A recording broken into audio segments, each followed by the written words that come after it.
Being a personal trainer with ankylosing spondylitis, one of the main questions I get asked is, do I lift heavy weights or should others lift heavy weights? And for me, it depends. For some areas of my body, I lift heavier weights. For others, like the shoulder press, I lift lighter weights in this neutral grip, better on the shoulders. Let me explain why.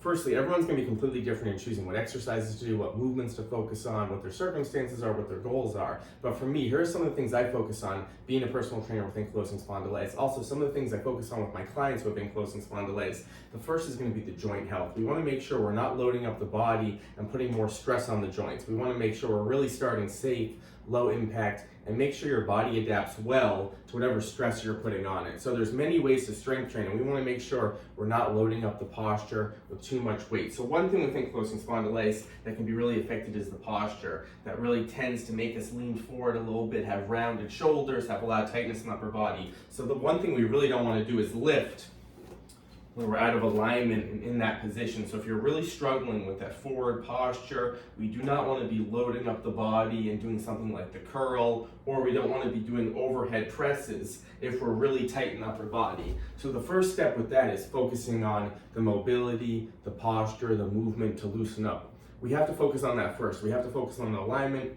We have to loosen up the body, especially when we're thinking about strength training. So always a great warm-up. Always focus on the mobility first. And for some of those movements, we have to start elsewhere to make sure our body responds well to it, because we don't want to load up the body.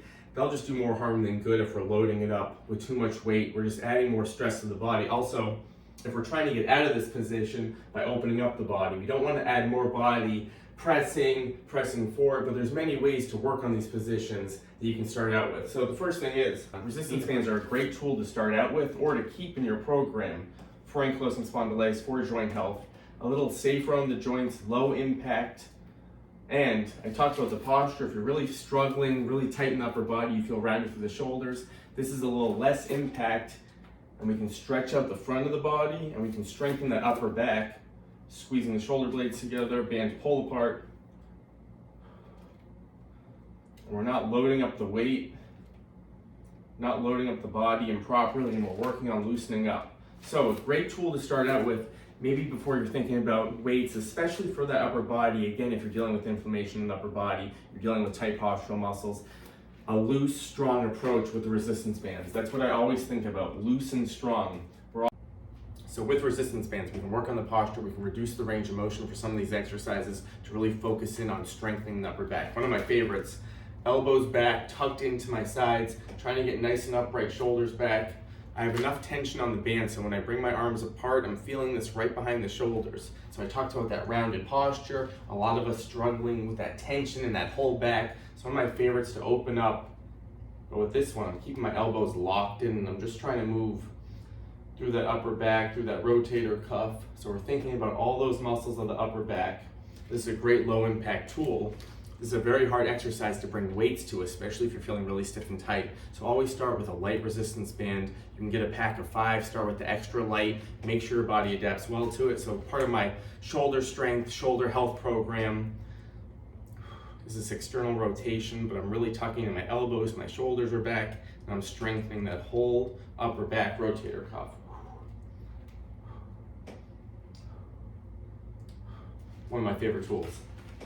So I talked a lot about being careful about pressing in front of the body and pressing overhead, especially if you're dealing with a lot of tension in the upper body. So one thing I focus on is start with the support system. You can do this at the gym, if you have access to a gym, if you're using machines, that's a great tool to start out with because you can get your back flush into the machine. But one thing I do at home is I work on getting my back flat into the ground, low back's drilled into my core squeezed here. I focus on the whole body when I'm pressing overhead, when I'm pressing in front of me, because I want to make sure I'm nice and straight with the alignment, I'm working on the posture. So one area that I like to do for the bench press, this bench press variation with dumbbells, where I can anchor into the ground and I can turn my palms in facing each other, a little more neutral grip. My shoulders are down and back, but my body's supported.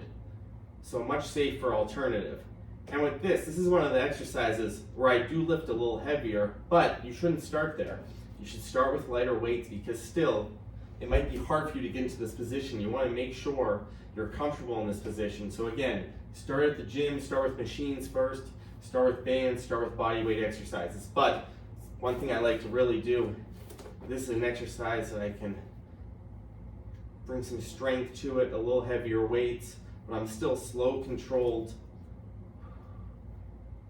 back supported.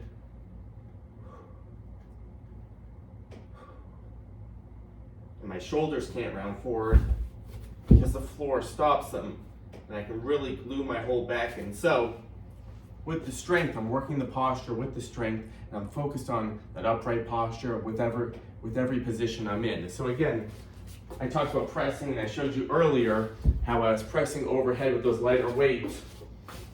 And I do that because, again, I don't want to load up the spine, and with the lighter weights, I'm going to bring my shoulders down and back. Elbows are tucked in, so I stay away from these presses. It can be fine for some people, but because of AS, because of my shoulder problems that I've had over the years, I want to make sure I'm really concentrated overhead. So I go lighter weights overhead when I do. I focus on that upright posture, and I do more repetitions of lighter weights.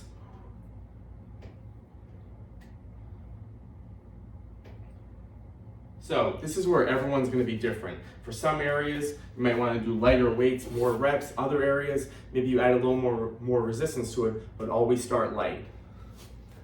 So in closing, strength training is crucial for ankylosing spondylitis to help protect the body, protect the joints, help support upright posture, but it's going to look different for everyone. There's many different ways to strength train. When starting out, work on body weight exercises where you're not loading up the body with weight yet. Use machines at the gym to add resistance, but really start slow, really start light. Make sure your body adapts well to it. And when you're using weights, make sure, again, we're protecting the body. And for some movements, we might not want to load it up with a lot of weight. And other movements, maybe you can go a little heavier, but again, you have to adapt to it first. You can't just start with heavier weights. So before all that, like I said, we need to start with the movement, the posture, the mobility to loosen up the body. So you can check out some of my videos on my favorite movements to get started with ankylosing spondylitis. Because to me, the flexibility, the mobility, the posture has to come first, especially when we're strength training. So I like to combine it all, I like to put it all together because I want to be loose, strong, flexible, and put it all together. So in the comments, let me know, are you strength training with ankylosing spondylitis? Have you had any difficulty strength training over the years with ankylosing spondylitis? Has ankylosing spondylitis affected the way you strength train?